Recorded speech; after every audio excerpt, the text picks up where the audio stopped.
Un aiuto concreto per migliorare la gestione dei pazienti fragili e critici di ogni età. Così è stato definito il sistema di monitoraggio RUT donato all'ospedale di Udine nel corso della cerimonia svoltasi negli spazi della clinica di anestesia e rianimazione. Una donazione frutto dell'impegno e sinergia tra due realtà, l'Associazione Dipendenti e Pensionati Unicredit FVG per la Solidarietà ODV e la Fondazione Progetto Autismo FVG.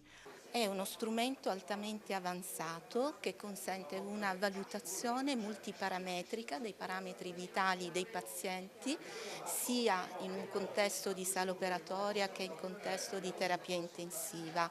parametri sia emodinamici ma soprattutto parametri neurologici. Quindi consente, per semplificare, da un lato in un contesto di sala operatoria di avere un adeguato monitoraggio del piano anestesiologico anche di pazienti pediatrici,